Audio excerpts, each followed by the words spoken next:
Hi, everyone. I'm Laura, 24 years old. What happened to me could happen to anyone. It's been 3 weeks since Dad's heart attack. I still remember that morning, making coffee, checking my work emails when the phone rang and shattered my world. Now the house feels unbearably empty. Gone is his laughter, his silly dad jokes, and even his Sunday obsession with organizing the garage. You poor dear, you can't manage this big house all by yourself.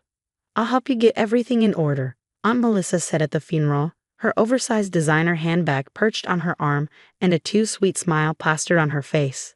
Before I could process her words, she moved in, with suitcases, boxes, and her teenage daughter, Amy, in tow. Mom says we should take the master bedroom, Amy announced one evening, poking her head into my room. It has better closet space.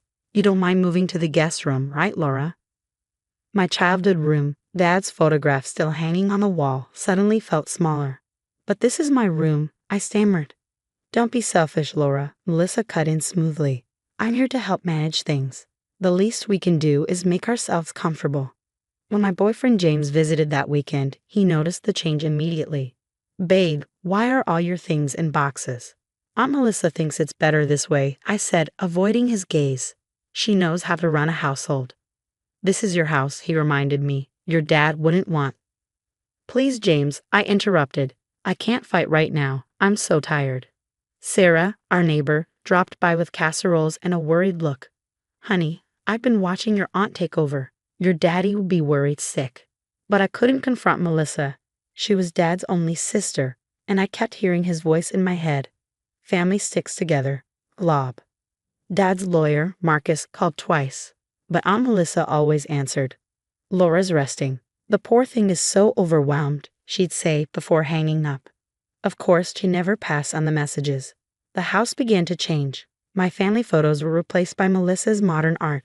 Amy's friends lounged by the pool while I ran myself ragged trying to keep up with Melissa's endless demands. The windows need washing again, Laura, she'd say. Oh, and don't forget to prepare dinner for 8. Amy's having friends over. When are you going to fix that dripping faucet in my bathroom? Amy would complain, scrolling through her phone as I folded her laundry. One night, I found myself scrubbing the kitchen floor at midnight because Melissa said it wasn't clean enough. Tears blurred my vision, mixing with the soapy water. I could almost hear Dad's voice in that very kitchen, teaching me how to flip pancakes. James watched helplessly as I unraveled. This isn't right, Laura, he said, his voice full of concern. Something feels very wrong about all this. I was too buried in grief and manipulation to see it clearly. At least that's what I thought, until I discovered the real agenda. It all started the morning Melissa forced me to quit my job. Over breakfast, she set her coffee cup down with a calculated air. Laura, darling, the house is falling apart. Your father would be devastated to see his pride and joy in such disarray. Don't you think it's time to focus on your responsibilities here? But I love my job, I protested. Your father left us this house to maintain, she said, her tone icy. Not for you to abandon it for some entry-level position. Besides, you seem unstable lately. Perhaps the stress is too much. Mom's right, Amy chimed in smugly. You almost burned dinner last night. Imagine if you did that during an important client presentation. That's when I began noticing things. Mail went missing or turned up already opened. My phone mysteriously reset itself, and passwords I swore I hadn't changed suddenly didn't work. Hey, what happened to my letter from Capital One? I asked one afternoon. I've taken care of all that boring paperwork for you, dear. You're welcome. Aunt Melissa's voice dripped with false sweetness. Then came Amy's weekend parties. The house overflowed with her giggling friends, leaving chaos in their wake. Laura, be a dear and clean up the pool area, Amy chirped, tossing her hair. Oh, and we're out of those cute little sandwiches you make. I'm not your maid, Amy, I snapped, unable to hold it in any longer. Mom, Amy shouted, her face twisting in mock outrage. Laura's having another one of her episodes. James came over during one of these parties. His face darkened when he saw me on my hands and knees, scrubbing spilled drinks off the patio. This has gone too far, he said, pulling me to my feet. Why is your phone disconnected? Aunt Melissa said the bill was too high. She's managing the accounts now. Managing or stealing? His voice was sharp. Have you checked your bank balance lately? That night, I tried logging into my account. Access denied. I called the bank the next morning and learned my address had been changed, new cards issued without my knowledge. The rumors began swirling. Cousin Rachel called me, concern dripping from her voice. Laura, is it true you had a breakdown at work? Aunt Melissa says you're not well. What? No, that's not true. She says you've been talking to yourself and imagining things. We're all so worried. I hung up, my hands shaking. My prescription anxiety medication had been doubled without my approval. Melissa must have called my doctor, spinning tales about my deteriorating mental health.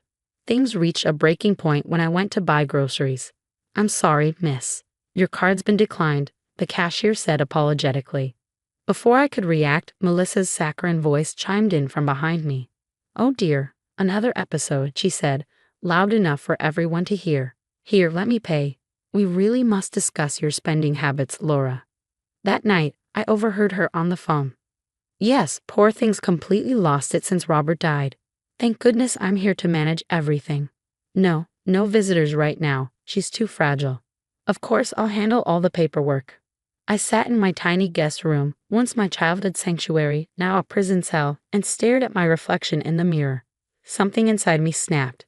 Dad's voice echoed in my mind. Always trust your gut, glow bear. It was time to find out what they were really up to. The next morning, Sarah from next door caught me at the mailbox. Her eyes darted nervously. Laura, honey, I installed security cameras after those break-ins last month. You need to see something. The footage showed Aunt Melissa sneaking into my room at 2 a.m., rummaging through my drawers, photographing documents. That's sneaky. I bit my tongue, forcing myself to stay calm. Careful, Laura, Sarah whispered. Stay quiet for now.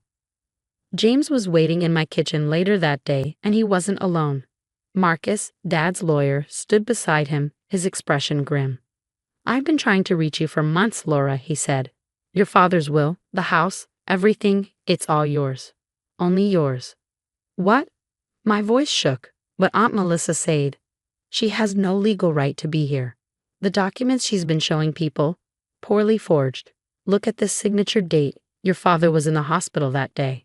My hands trembled as I examined bank statements James had gathered.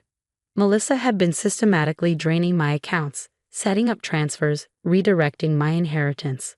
A sudden crash from Sarah's window made us jump.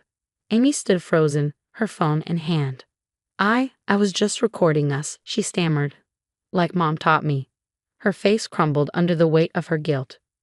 You don't understand, she whispered. Mom said we deserve this house. She said Uncle Robert promised it to her. She's going to have you committed. She's got doctor statements, fake prescriptions. Amy, I interrupted gently. Your mom is using me. And you. Tears welled up in her eyes.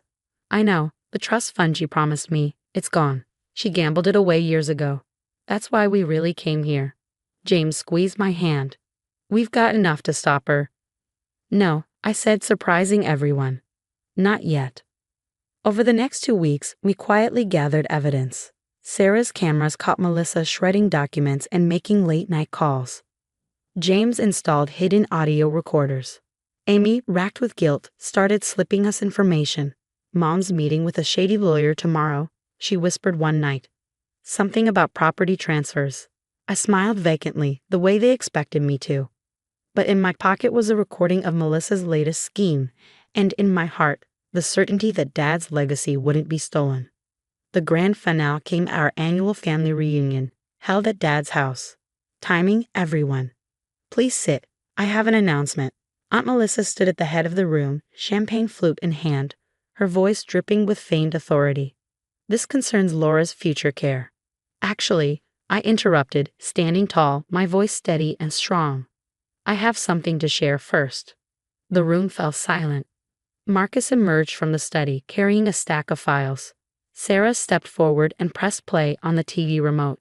The security footage began rolling. Melissa sneaking into my room, rummaging through drawers, and photographing documents.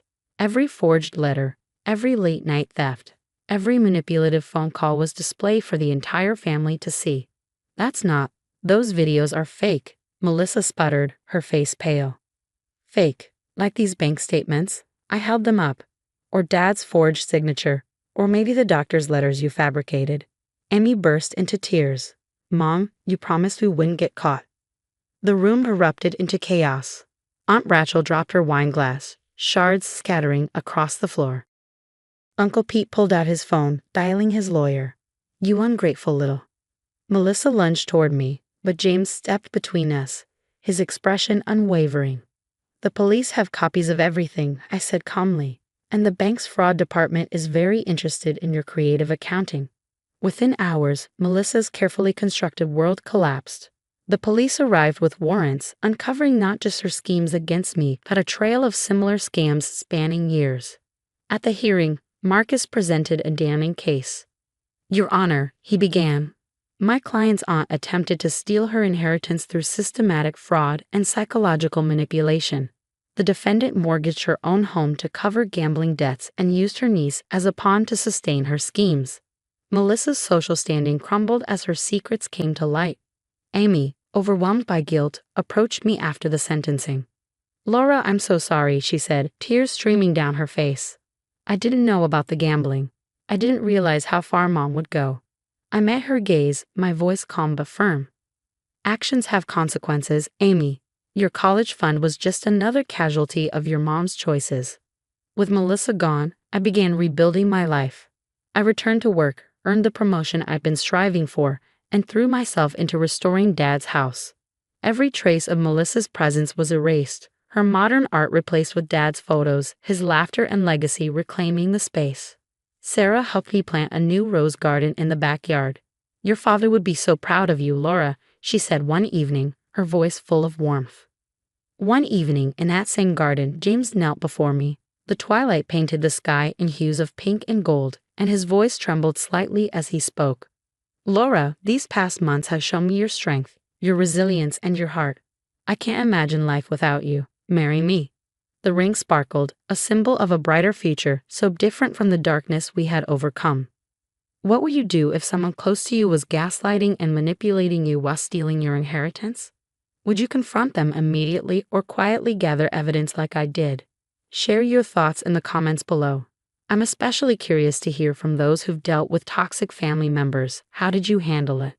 If you want to hear more stories about standing up to manipulative relatives and reclaiming control of your life, hit that subscribe button and turn on notifications. Together, we can help others recognize the signs of financial and emotional abuse before it's too late. Remember, sometimes the most dangerous wolves come dressed as family sheep. Stay strong, stay vigilant, and never let anyone make you doubt your worth.